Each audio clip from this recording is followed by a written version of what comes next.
한번 따라해 보세요. 옴남, 옴남, 옴남. 다시 한번요. 옴남, 옴남, 옴남. 여러분들이 천수경 독송하다 보면 하게 되는 정법계 진언입니다. 법계를 청정케 하는 진언.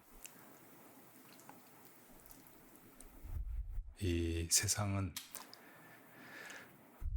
이 우주는 우리가 여기 있든 없든 있는 것 같지만 사실은 이 보는 자를 빼고는 보이는 세계가 있지 않고 또 이 세계를 생각하는 자를 빼고는 세계가 있지 않습니다.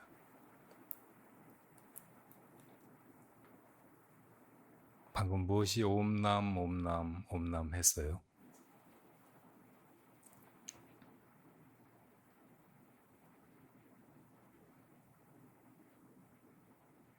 옴남 옴남 옴남 이렇게 발음만 바로 그 자가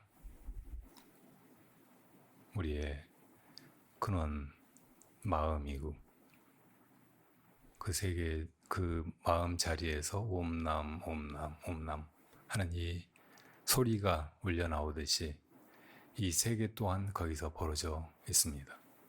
이렇게 벌어진 세계를 법계라고 합니다. 부처님의 법은 바로 이 법계의 존재를 꿰뚫어서 그 실상을 드러내 보이신 가르침입니다.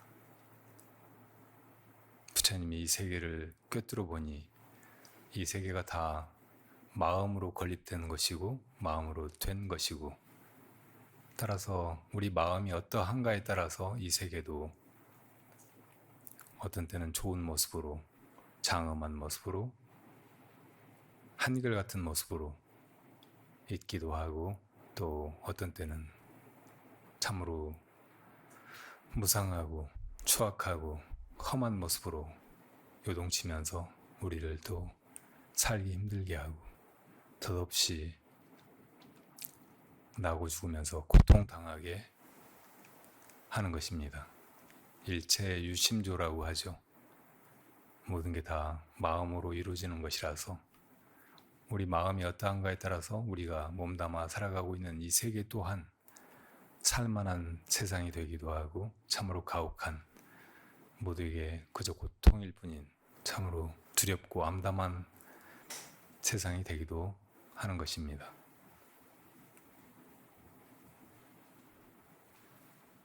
지금 세상 보면 살만해요?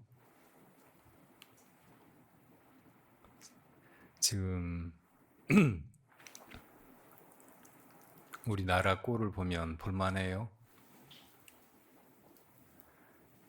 뭐 대통령이나 정부를 구성하고 이끌어가는 사람들이 하는 일이 봐줄만해요?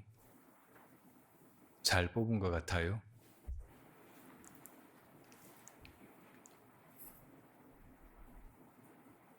뭐 보기 따라서는 그만하면 됐다 또 뭐 다 그렇지 이런 생각이 들 수도 있겠지만 많은 사람들이 아마 그렇지 못하다고 생각할 것입니다.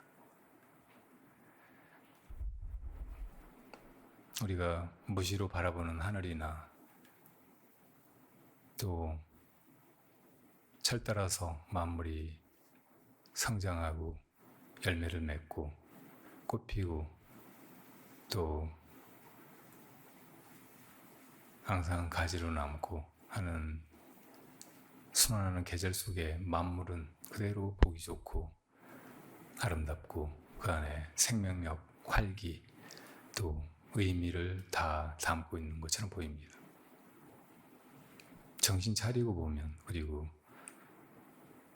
우리 마음을 먼저 깨끗이 하고 맑은 눈으로 보면 세상은 그렇게 완벽하고 아름답고 멋진 곳입니다.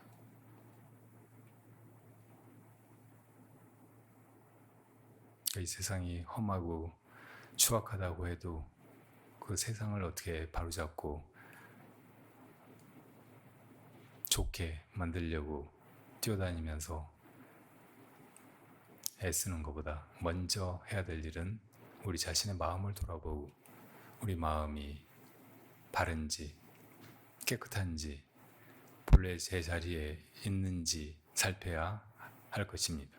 불자라면 특히 그러하고 또 이 세상을 나의 즐거움, 나의 존재, 내가 가진 것들, 나와 인연 있는 것들만을 위한 것이 아니고 모두를 위한 것, 남들이나 나와 무해해 보이는 저 많은 타자들을 동시위하는 것이라는 것을 자각한 사람은 더욱 그러해야 할 것입니다.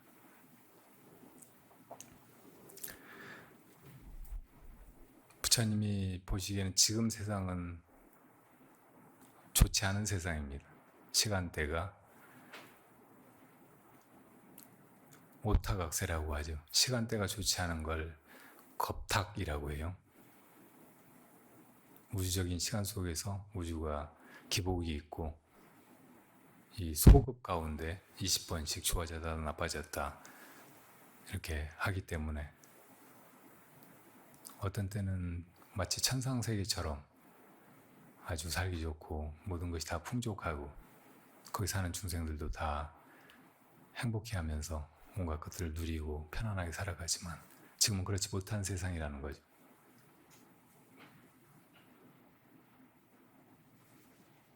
그 겁이 탁하면 자연히 그 안에 살아가는 중생들의 명도 탁합니다. 명은 수명, 목숨이죠. 그러니까 사람들 수명이 충분히 길지 않아요. 금방 태어나서 금방 죽고 지금 사람들 수명이 100살 이하잖아요. 이게 아주 악한 세상이에요.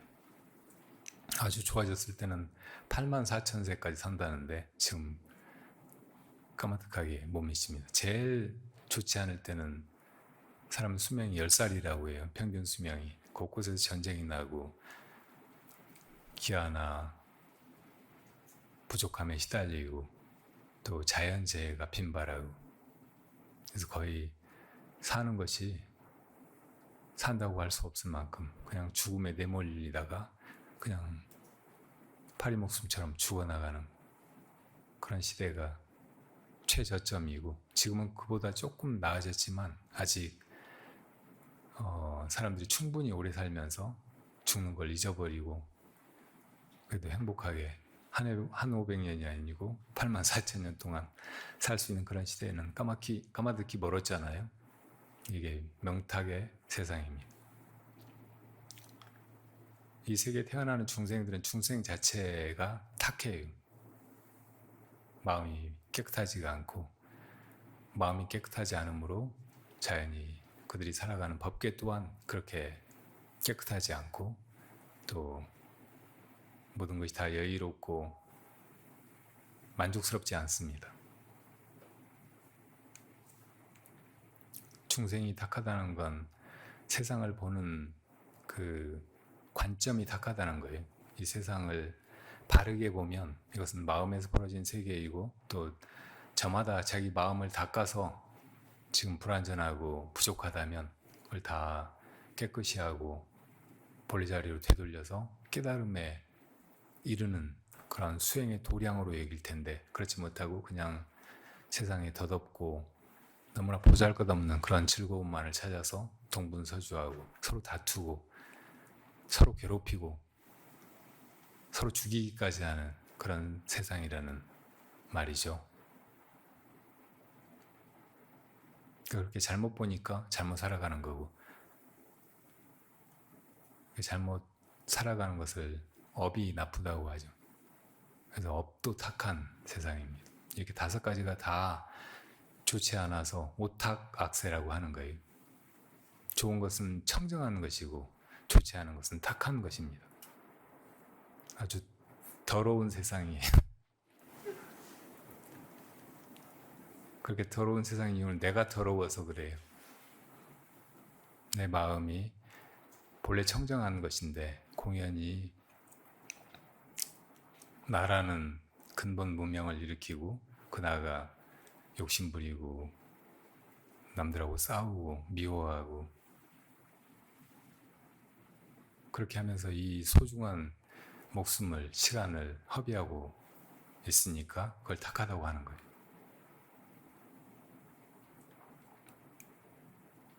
그러니까 이 법계를 청정케 하려면 이 세계를 정말 아름답고 장엄하고 조화로운 세상으로 만들려고 하는 사람은 먼저 나의 견해를 바르게 해야 하고, 견해를 바르게 한다는 것은 내 관점에서 나를 지우고 세상을 보기 시작한다는 뜻이에요.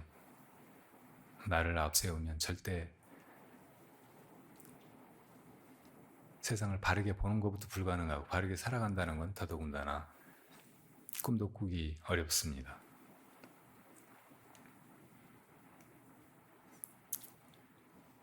최근에 우리나라 대통령이 미국에 가서 더러운 말을 하는 바람에 뭐 그 말을 가지고 또 실제로는 다르게 얘기했다고 하면서 변명하고 두둔하려고 하는데 분명하게 부정할 수 없이 더러운 말이 그 안에 숨어 있어요. 쪽팔린다고 했잖아요. 쪽팔린다고. 쪽팔릴 거라고. 자기가 쪽팔릴 거라고 했든 바이든이 쪽팔릴 거라고 했든 그 말 자체가 더러운 말입니다.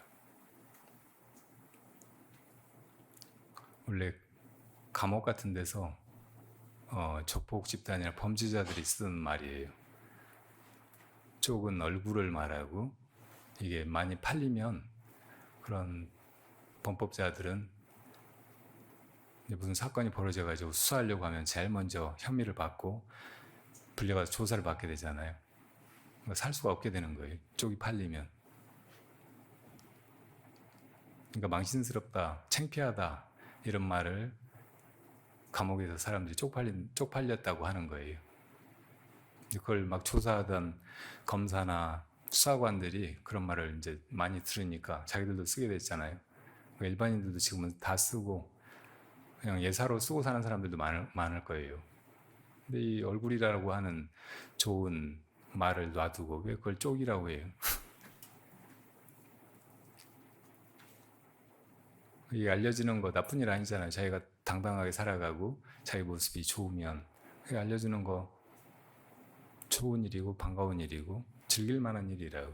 근데 뭔가 구린 데가 있으니까 이게 많이 알려지면 불리한 거예요.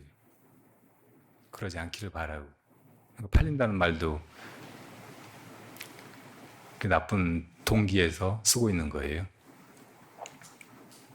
그런 말을 일국의 대통령이 해요. 그게 자기가 쪽팔린다고 했든 다른 나라 대통령이 쪽팔린다고 했든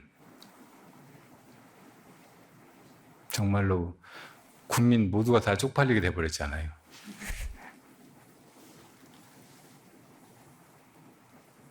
원래 그 사람이 그런 사람이었어요. 여러분 아셨어요? 몰랐다면 잘못 아신 거예요. 잘못 보신 거고 여러분들의 눈이 바르지 않아서 또 언론이 여러분들의 눈을 가리기 위해서 속이기 위해서 그래서 표를 정말 자기한테 도움이 되는 우리 모두에게 도움이 되는 후보가 누구인지 가려서 엉뚱한 후보를 뽑아서 자기들이 이익을 차지하려고 호도한 거예요. 여러분들이 속아 넘어간 것입니다.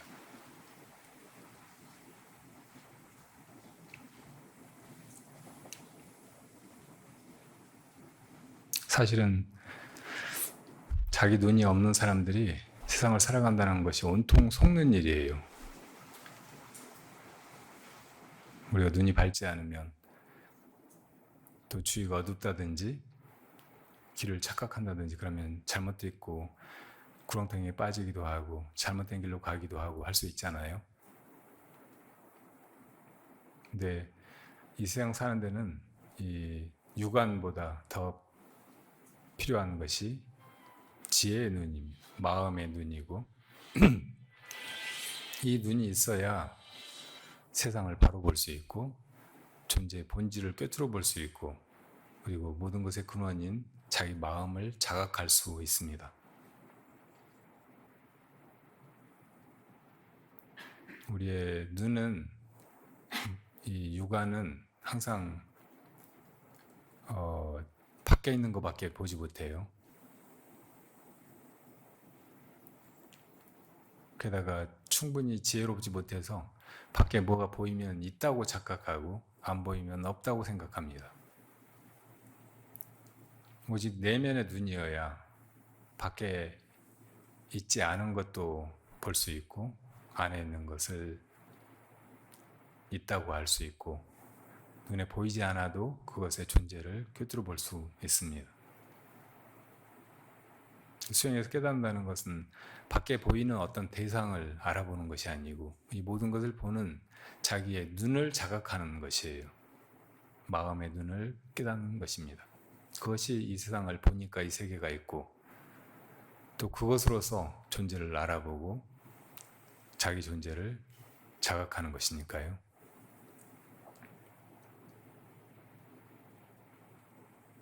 그 눈이 없으면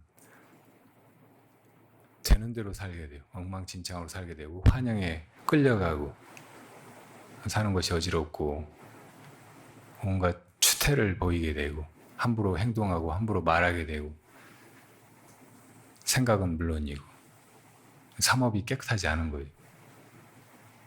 그 업의 과보 또한 이루 말할 수 없이 추악합니다. 고통스럽고 남들이 보기에도 참 불편해요.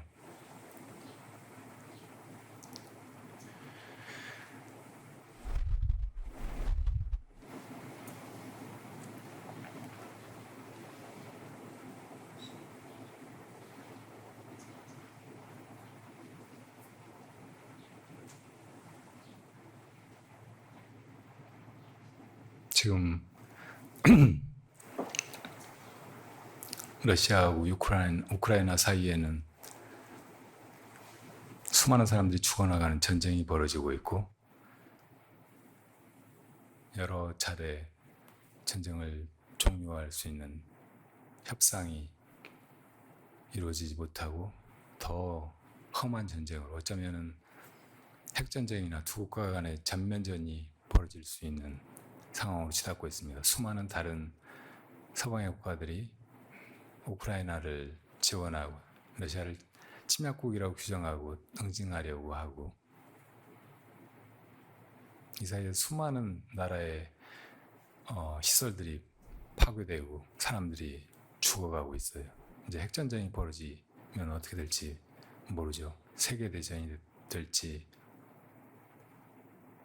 아직 핵은 2차 대전을 종료시킨다고 미국이 일본의 히로시마 나가사키에 2발을 터뜨린 것 외에는 폭탄으로 사용된 적이 없습니다. 이번에 마치 다시 핵이 사용되는 전쟁이 벌어질 것처럼 치닫고 있죠. 이미 동서의 대립 구도는 무너졌습니다. 사람들이 다 산업혁명 이후에 팽창해가는 부를 서로 거머쥐려고 하고 자본을 먼저 가져야 돈이 돈을 버는 이 자본주의 구조 안에서 더 많은 돈을 가질 수 있고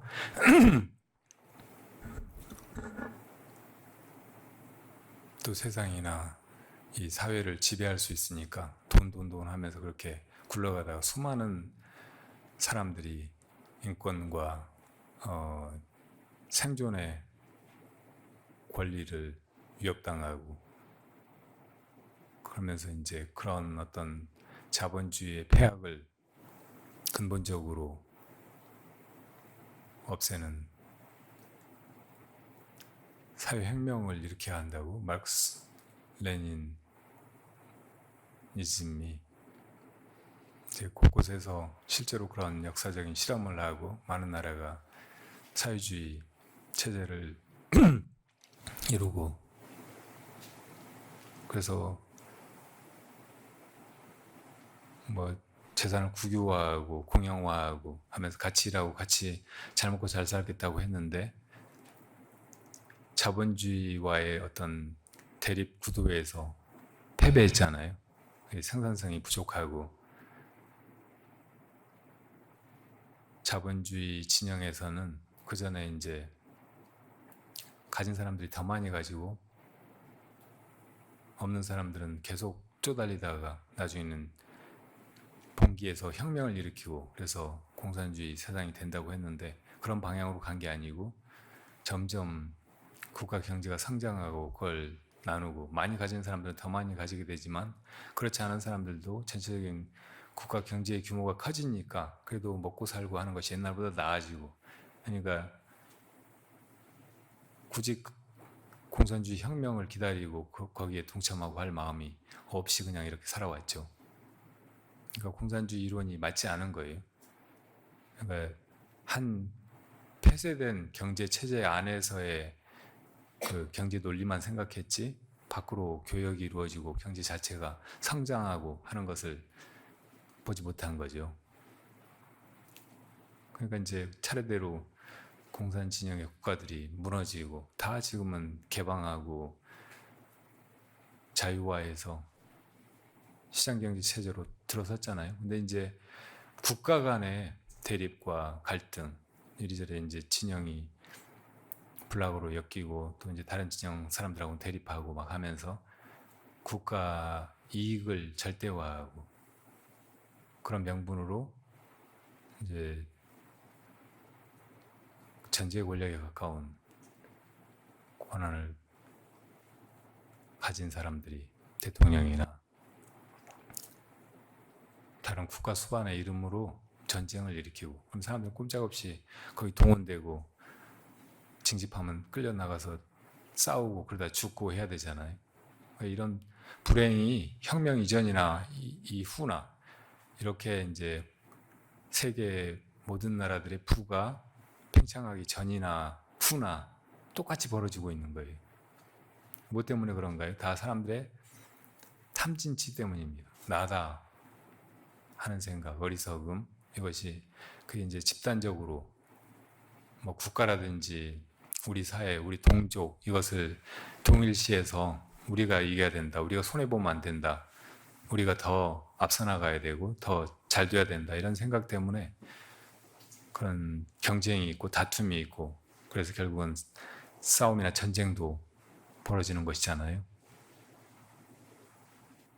이게 다 이제 사실은 근본 무명, 나라는 생각 때문에 그러는 것이고 나라는 생각이 국가와 같은 큰 사회 단위하고 연결되면서 집단 이기주의가 돼가지고 그런 인류사의 처참한 불행을 계속 이야기하고 있는 거죠. 뭐 그런 전쟁 아니어도 눈에 보이지 않는 경제적인 전쟁, 뭐 외교 같은 그런 전쟁 이런 것도 도처에서 국가마다 다 벌어지고 있고 사실은 그런 걸 잘하면은 극단적인 총칼로 서로 죽고 죽이는 그런 전쟁은 막으면서도 나라가 잘 되어갈 수 있는데 지금 우리나라 꼴을 보면 그런 외교를 제일 못하고 있어요. 어떻게 미국에 붙어가지고 뭐라도 챙겨보려고 하다가 배신당하고 이제 또 일본에 어떻게 별 붙어가지고 전범 국가인 일본이 우리들한테 우리 바로 한 세대 두 세대 전에 조상들에게 가했던 그 엄청난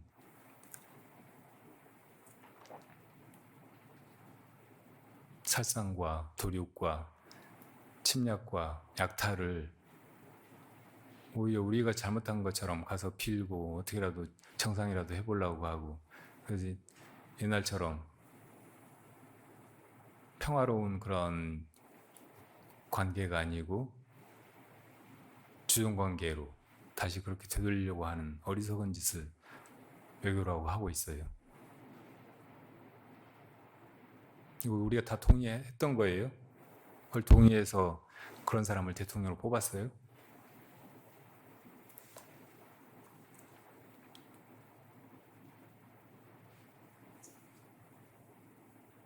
잘 들여다보면 결국은 이 나라나 저 나라나 다 국가 이기주의, 집단 이기주의를 가지고 자기 나라 잘 되기를 바라고 자기 나라가 더 많이 벌고 더 큰 이익을 차지하고 높은 위치를 선점하고 그러기를 바라고 그래서 그럴 만한 사람을 대통령으로 수상으로 뽑기도 하고 그러죠. 그러니까 이런 마음이 있는 한은 끝없이 그런 경쟁이나 혹은 싸움이 벌어질 수밖에 없겠지만 뭐 이게 어쩔 수 없는 우리 운명이고 지금 시대의 국면이라면 포기하고 그냥 이렇게 살아야지 어쩌겠어요. 그런데 우리는 사실은 이 유구한 역사 속에서 정말 좋은 어떤 모범을, 첫 출발의 그 아름다운 영광을 알고 있습니다. 나라를 처음 세운 그 개국의 할아버지 국부가 홍익인간을 표방하고 모든 사람을, 그러니까 내 나라 사람만이 아니고 이 세상에 있는 모든 인간들을 다 이익되게 하겠다. 다 괴로움에서, 결핍에서, 어려움에서 건지겠다고 표방하고 건국한 데가 어디가 있어요? 세계 어느 나라의 신화를 봐도 아무 데도 그런 데가 없어요.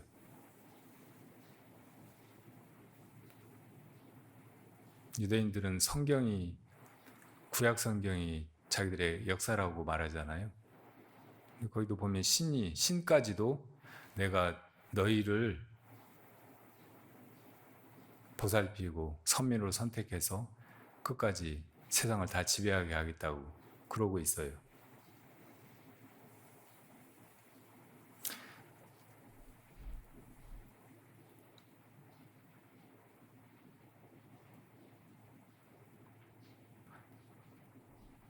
지난번에 여러 번 말했듯이 우리 고조선의 건국 이념은 홍익인간이고 고조선에서 사람들에게 살아가는 그 법으로, 도로 제시한 것은 바로 풍류입니다. 풍류. 국유 현묘지도 명활 풍류라고 삼국사기에 나온다고 말씀드렸잖아요. 풍류. 풍류는 요즘에는 그냥 노래 부르고 춤추고 그냥 노는 것, 이 정도로 여겨지는데 깊이 들여다보지 않으면 그 의미를 알기가 어려워요. 오해만 하고 말아요. 정말로 중국 삼국지 위지동의전에 나오듯이 동이 사람들이 가물을 좋아하고 이렇게 항상 시간만 나면 잔치 벌이고 춤추고 놀고 그런다고 했으니까 정말 그러기는 했던가 보죠. 그렇지만 그게 왜 그렇게 했던가 이거를 잘 들여다봐야 된다는 말이에요. 공자님이 말하기를 음악이 예의를 배우는데 아주 좋은 그런 수단이라고 말씀하셨거든요. 음악을 하다 보면 우선 박자를 맞춰야죠. 다른 사람들은 다 이렇게 가고 있는데 자기만 엉뚱한 데 끼어들어서 소리를 내면 안 되잖아요. 그리고 또 이 음률을 맞춰야 돼요. 다른 사람들하고 맞춰야지. 혼자 지 맘대로 하거나 음치가 돼지 멱다는 소리 내듯이 막 그렇게 내지르면 안 되잖아요. 그러니까 그 음악을 하면서 다른 사람과 조화를 이룰 수 있게 되는 거예요. 이 세상 모든 건 다 저 피타고라스 같은 수학자가 얘기했듯이 다 그 안에 미묘한 수와 그 질서가 숨어 있어요. 근데 그거를 소리로 반영하면 그게 음악이 된다고. 그러니까 그걸 하면서 이 우주 속에 숨어 있는 그 미묘한 리듬을, 박자를 자기화하는 거예요. 저 불어가는 바람, 어떤 때는 강하게, 어떤 때는 여리게 불어가면서 어떤 때는 이파리를 살랑살랑 흔들기도 하고 기분 좋게 우리 볼을 스치기도 하고 또 어떤 때는 태풍이 돼가지고 일본 대륙을 훑고 지나가기도 하고 이 바람 속에도 리듬이 있는 거예요. 바람의 흐름에. 그리고 때에 맞추어서 항상 그게 일어나서 어딘가로 가지 우주의 질서하고 관계없이 어떤 사람이 제발 이 바람이 일본으로 오지 말고 한반도로 가라고 한다고 한반도로 오질 않아요. 그러니까 그거를 배운다고요. 음악을 하면서 풍류를 배우는 거예요. 그러니까 풍류가 그냥 바람의 흐름이 아니고 놀고 마시고 춤추고 하는 것이 아니고 이 자연의 리듬, 이것을 자기화하는 과정, 자기를 버리고 자연과 동화되는 과정이란 말이에요. 사실은 우리 존재가, 우리 몸이 이미 그 상태에 있어요. 우리 몸을 가만히 놔두고 보세요. 가만히 있으려고 해보세요. 그래도 바람이 들어오고 나가고 있잖아요. 이 호흡이 바로 풍류잖아요.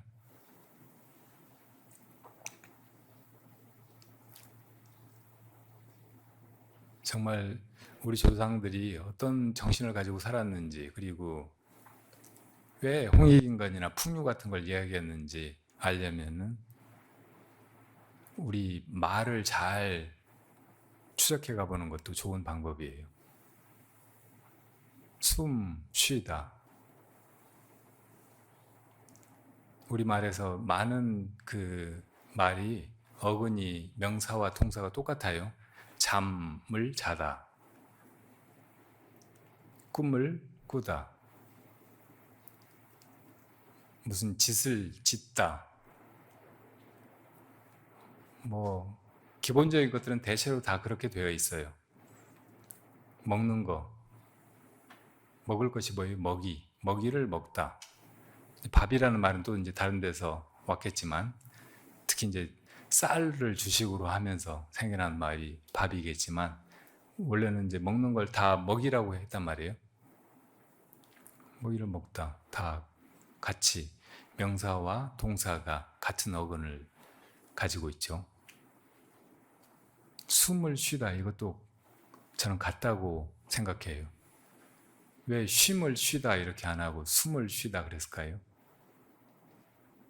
그렇게 조금 변형은 있었을지 모르지만 숨을 쉬다가 아니고 쉼을 쉬다라고 저는 생각해요.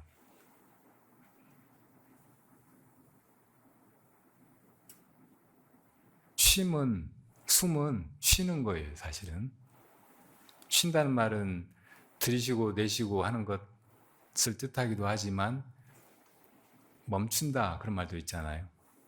근데 멈추는 것이 그냥 어떤 것이 정지하는 거기보다는 편안해지는 것을 더 쉰다고 말하잖아요. 막 움직이는 거 이건 불편하고 불안하고 힘이 들고 막 그런데 쉬는 것은 편안하면서 그 속에서 고요한 만족할 만한 정지가 있다고, 이런 걸 쉼이라고 한단 말이에요. 근데 숨은 분명히 들어오고 나가고 계속 움직이는 거고 계속 바뀌는 것인데 왜 이걸 쉬는 거라고 했을까요? 사실은 이건 멈추면은 괴로운 거예요. 멈추면은 편안하지가 않아. 숨 들이쉬었다가 멈춰보세요. 편안해요? 내쉬고 나서 안 들이쉬고 멈춰보세요. 편안하지 않잖아요. 들이쉴 때 들이쉬어야 쉬워진다고, 마음이 편안해진다고. 내쉴 때는 내쉬어야 편안하지. 참고 있으면은, 멈춰 있으면은 결코 편안하지가 않아요. 그러니까 이 흐름 속에서 쉼이 있는 거예요.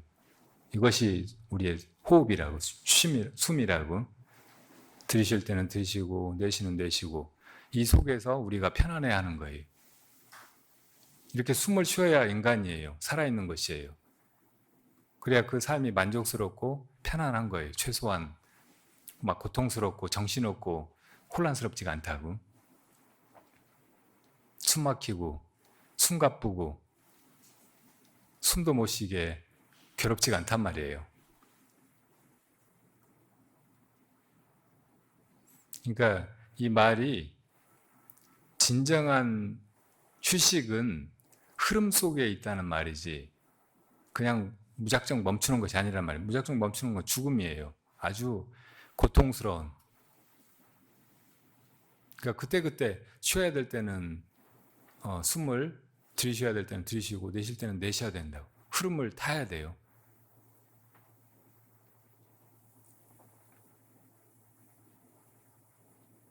춤도 그렇죠. 아무리 우아한 자세가 있다고 해도 이렇게 멈춰 있다. 그럼 이게 춤이에요? 흐름을 타야 되잖아요. 박자도 맞아야 되고 그때 그럴 만한 그런 움직임이어야 된다고. 노래가 그렇듯이 사실은 우리 일상의 모든 우리 몸의 움직임이 그대로 춤일 수 있어요.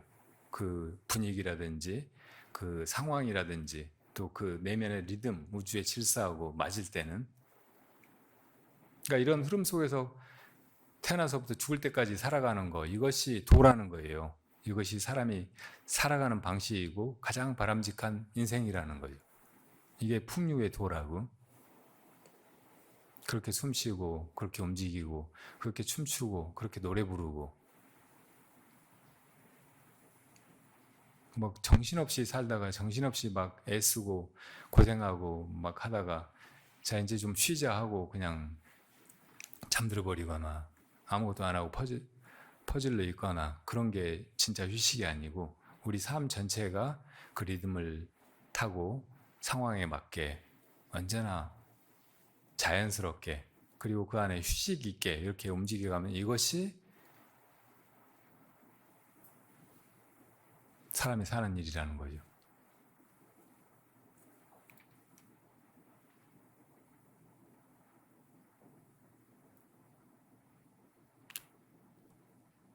나, 너를 어떤 때 내, 나이, 네, 너희 이렇게 부르는 것이 이 말이 원래는 서술형 어미에 있다가 이제 명사화 돼가지고 명사형 어미가 되어서 그렇다고 했잖아요. 나의 존재, 너의 존재 이렇게 표현하면서 원래는 내가 이렇게 움직여가는 거 풍류 가운데 있을 때 그때 나가 나이예요. 근데 그걸 굳이 이제 한 단면을 딱 잡아내듯이 명사화 시키면 그게 이제 내가 되고 또 네가 되고 한 사람이 되는 거죠. 근데 그게 이제 정말로 그 사람이 정말 제자리에 있을 때 그때는 더 명사화 시켜서 임이라고 붙인다고. 이 임이라는 말은 원래 이제 이 세상의 도를 완전히 체화해 가지고 이것을 제일 중심에서 가장 잘 해나가는 사람, 그래서 수많은 사람들 거기 이끌어들이고 같이 해나가게 하는 사람, 그런 믿음을 주고 그렇게 교화하고 사람들이 다 우러러보고 받들고 믿고 따르고 하면서 그렇게 끌고 갈 수 있는 사람을 임이라고 한 거예요. 그런 임이 바로 임금님이었다고. 단군할 때 임금군자, 이것이 임이라고. 임.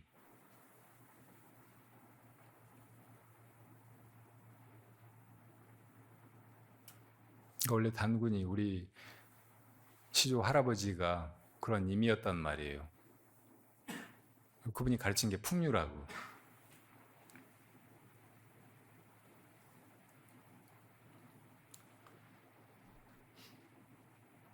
단군 시대부터 그 이전에 환웅의 시대나 혹은 이제 그 전에 하늘이 열리던 시대에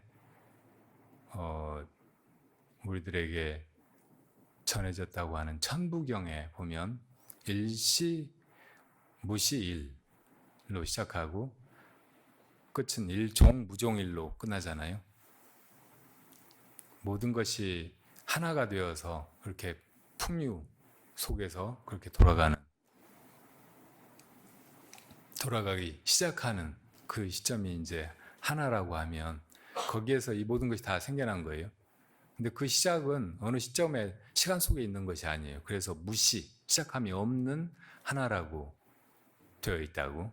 그리고 이게 언젠가는 끝나게 될 거예요. 끝날 때도 하나가 돼가지고 사라지잖아요. 공으로 돌아가잖아요. 그렇지만 그게 끝이 아니고 끝이라고도 말할 수 없는 끝이라고. 그래서 일종무종일이라고 되어 있어요. 옛날부터 우리 조상들은 그 천부경을 매일 아침에 읽고 저녁에 읽고 하면서 그렇게 살았다고 하는데, 지금 저 윤석열 대통령의 스승이 누구예요? 천공. 이놈이 그 천부경 강의도 하고 엉터리로 바꿔가지고 막 어쩌고 한다는데, 그런 놈을 믿고 뭐 청와대도 안 들어가고 어디다가 뭐 또 다른,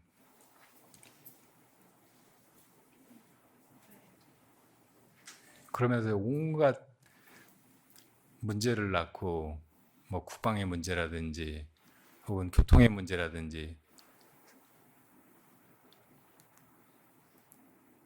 그 예산을, 불필요한 예산을 어마어마하게 낭비하고.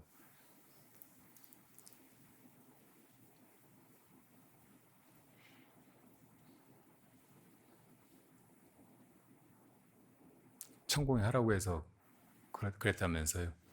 또 이번에 천공이 미국 가가지고 뭐 저거 하려고 하고, 뭐 하는 것마다 다 보면 천공이 시켜서 하는 것 같이 보인다고. 영국에 가가지고 일부러 여왕 조문을 안 한 것도 천공이 그 전에 뭐 어디 영상에 올린 걸 보면은 뭐 연고도 없는데 가가지고 조문하다 보면 귀신이 붙어온다고. 그러니까 가지 말라고 해서 틀림없이 그래서 안 간 것 같아요. 저 어리석은 대통령이 진짜 사기꾼 같은 어떤 놈을 스승이라고 추종하니까 나라 꼴이 이렇게 돼버렸잖아요. 이게 무슨 의미예요?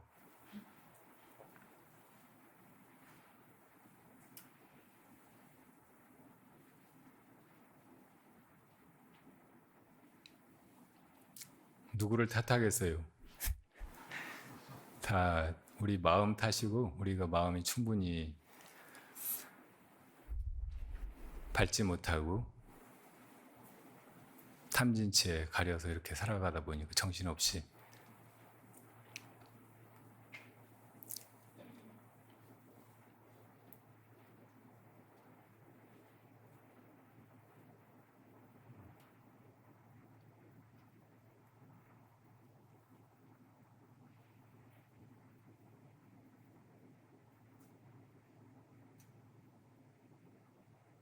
부처님께서는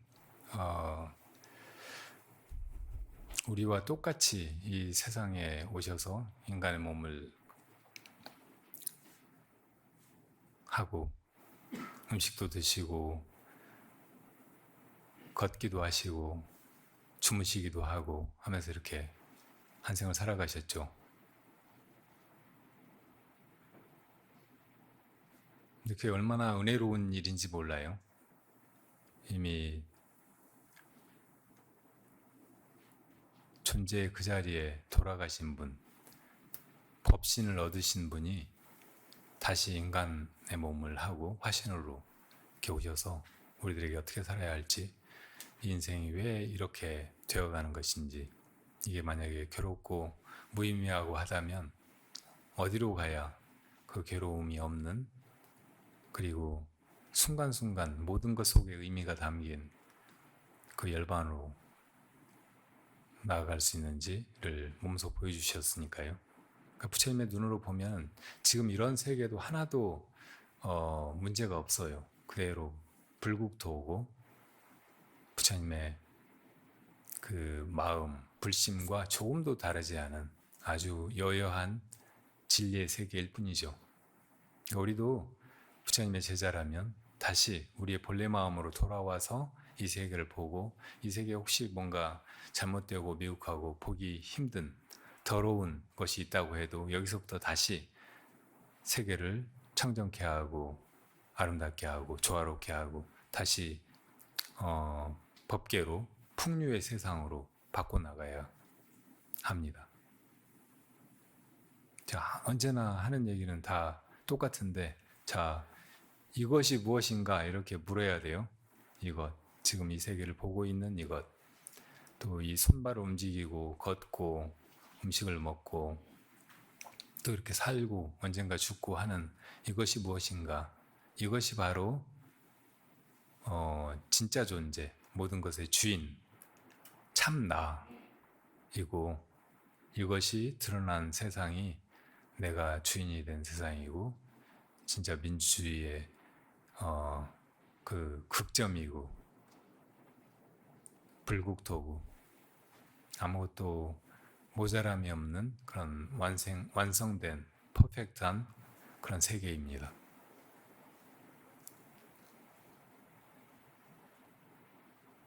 결국 이렇게 해보고 저렇게 해보고 이걸 보고 저걸 보고 해도 돌아오는 지점은 그냥 이 목구밖에 없어요. 이것이 무엇인가?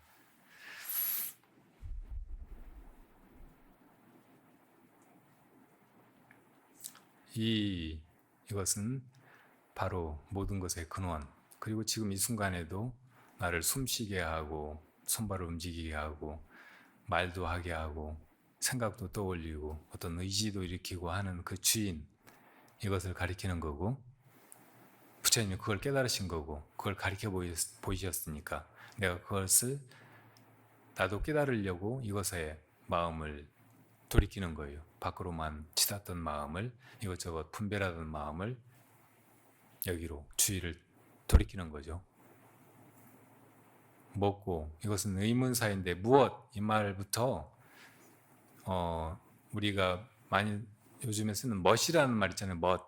이 멋이 원래는 무엇에서 나온 거래요? 어떤 것이 멋있다 이렇게 말할 때는 보통 우리가 요즘에는 이제 아름다운 것을 멋있다라고 이렇게 말하는데, 사실 아름다움이라는 것이야말로 참으로 미묘한 것이고 말로 설명하기 힘든 것이에요. 되게 주관적인 것이기도 하고, 아무리 미학이나 철학이 그걸 규명하려고 해도 하기가 힘든 것이 미학이에요. 미라는 것이에요. 그러니까 미학이 그렇게 난해하죠.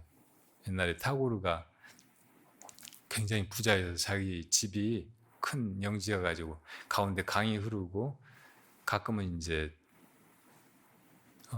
그 강에다 배를 띄우고 이렇게 밤에 뱃놀이를 했나 봐요. 근데 이제 젊어서부터 학문에 관심이 있어가지고 막 이것저것 다 보고 연구하고 하다 보니까 마지막에 이 미학이 너무 미묘하고 매혹적인데 들어가 보니까 도대체 난해하고 알 수가 없는 거예요. 그래서 이제 그때는 미학책을 보고 있었나 봐요. 배에 앉아가지고 촛불 켜놓고 책을 보다가 너무 머리 아프고 골치 아픈 거예요. 그래가지고 애 좀 쉬자 하고 촛불을 확 껐어요. 그랬더니 그 배 위에 달빛이 그렇게 비쳐들고 강물이 달빛을 따라서 일렁이고 자기가 거기 그 강물의 고요한 움직임과 하나가 돼가지고 움직이고 있는 것이 너무나 놀랍게, 너무나 아름답게, 너무나 멋지게 느껴진 거예요. 이게 미지 하고 깨달았다는 거예요. 근데 그 아름다움을 어떻게 정의하려고 하면 얼마나 힘들겠어요? 그러니까 이게 뭔가가 그 안에 있는 거죠. 바로 그 무엇이 멋이라고. 멋있다 이 말은 무엇이 있다 그 말이에요. 원래는 뭔가가 있다 설명하기 힘들고 딱 꼬집어서 이러니까 이게 좋다 이렇게 말하기 힘들지만 무엇인가가 불가사의한 것이 거기 있다는 말이라. 그러니까 그거를 주목하지 않을 수가 없고 호기심을 안 가질 수가 없고 이게 뭐지 하고 궁금해하지 않을 수가 없는 거예요. 이것에 관심을 돌이키기만 하면 이게 너무 신기하고 너무 아름답고 안에 뭔가 있는 것 같아서 자꾸 파고들게 된다고. 그렇게 이 목고를 해야 돼요. 이거 보라고. 이거 보기만 하면 정말 신기해요. 정말 불가사의하고 너무나 미묘하고 너무나 아름다워서 이게 뭐지? 너무 놀랍다. 너무 대단하다. 너무 희한하다.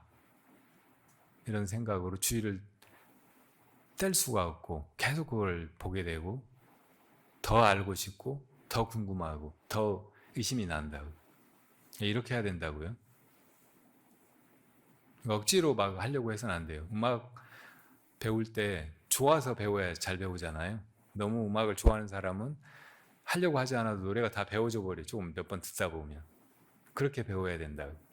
억지로 하는 사람은 사실은 음치거나 원래 음악에 소질이 없는 사람이, 그런 사람 해도 잘 안 돼요. 그러니까 먼저 음악을 하려면 음악이 좋아져야 돼. 음악에 관심이 가야 된다고. 근데 이것을 보면 다 관심이 안 갈 수가 없어. 이게 내 안에 분명히 있고 이 모든 걸 다 이것이 하고 있는데 근데 안 보여. 뭔지 알 수 없어. 그러니까 관심을 안 가질 수가 없고 이게 뭔지 알고 싶지 않을 수가 없단 말이에요. 이렇게 이목구를 해가요. 진짜 이것을 사랑하세요. 이것보다 더 중요한 것은 없어요. 이것보다 더 높은 것은 없어요. 이것보다 더 고결한 것이 없고 이것보다 더 아름다운 것이 없어요. 정말로요. 저 부처님이라고 해도 남이에요. 그리고 옛날에 깨달은 분들은 석가모니 부처님이나 미륵 부처님이나 다 환불이라고 했다고. 가짜 부처라고. 진불은 무엇인가? 바로 이것이란 말이에요. 이것이 무엇인가 하고 파고 들어가다 보면 자연히 그게 명료하게 느껴져. 근데 머릿속으로만, 이론으로만 불교를 배우다 보면 세상에 부처님이 가짜라고? 뭐 이거 너무 뻔한 거. 그냥 나 혹은 내 마음, 뭐 이게 뭐 그렇게 대단한 거라고? 이게 잘 납득이 안 간단 말이에요. 그러니까 이것에 관심을 가지고 잘 지켜보고 이게 무엇인가 파고들고 이렇게 하다 보면 이게 분명해진단 말이에요. 옛날에 어떤 조사 스님은 석가와 미륵이 다 남의 종이다. 그럼 이 남은 누구냐? 남이 무엇이냐? 이렇게 물으셨어요. 이 남이 뭐예요? 바로 이것이라고. 이것이 석가와 미륵을 생각하는 거잖아요. 어떤 데는 석가와 미륵도 다 집어치워버릴 수도 있어요. 한글이 잊어버릴 수도 있다고. 사실은 그렇게 잊어버려야 더 이것이 분명해져. 부처와 조사도 죽일 수 있어야 이것이 진짜 생생하게 살아서 순간순간 놓치지 않게 된다고.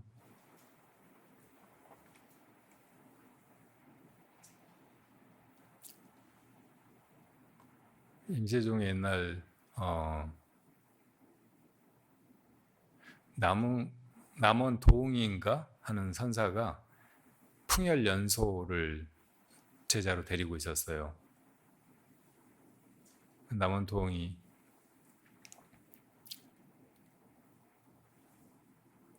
자네는 남방의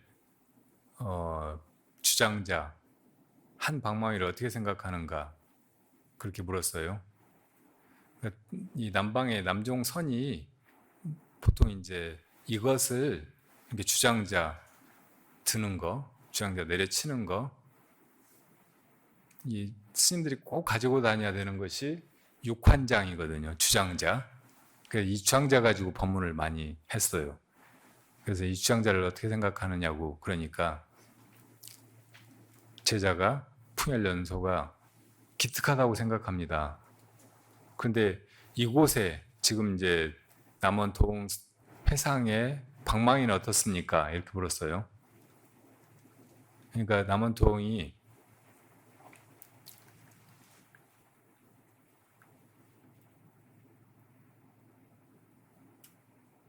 주장자 끝에 무생이는 사람을 당해서 스승을 보지 않는다 이렇게 말했어요. 이 말에 깨달아 버렸어요. 풍열연소가. 이 주장자 끝에는 무생인이 있다고. 다시 말하면 바로 이것이 생겨나지 않는 거예요. 생겨나지 않기 때문에 변하거나 사라지지 않는 거예요. 죽지 않는 거예요. 영원한 것이에요. 언제나 그 자리에 그대로 있는 것이라고. 이걸 무생인이라고 한 거예요. 이것은 사람을 볼 때, 어떤 사람을 대할 때, 제자라든지 도반이라든지 제도해야 될 사람을 대할 때 스승을 생각하는, 이놈이 이놈이 여기 있는데 뭐하러 승을 생각해요? 뭐하러 승을 돌아보냐고. 부처나 조사가 그걸 깨달아가지고 그걸 나한테 전했다고 해도 내가 이걸 가지고 있는데 뭐하러 또 승 쳐다보냐고. 이것만 분명하면은 부처와 조사를 죽일 수 있는 거고 아예 그냥 깡그리 잊어버려도 돼요. 이거 여러분들한테 있잖아요. 여러분들도 그거 가지고 이제 사람을 대하고 사물을 대하고 이 세상을 살아가면 된다고. 공익인간 하시면 돼요. 내가 이것을 깨달았다, 깨닫지 못했다, 뭐 그런 생각도 하지 마세요. 이것도 다 망상이라고. 이거 다 있다는 거 분명하잖아요. 근데 이걸 왜 못 깨달았다, 못 얻었다, 내 것이 아니다, 그렇게 생각을 해요, 일부러.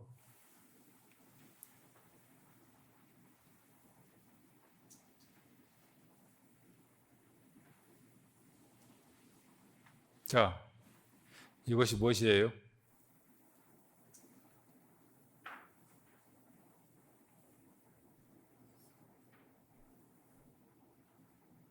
다 대답을 잘 하셨습니다.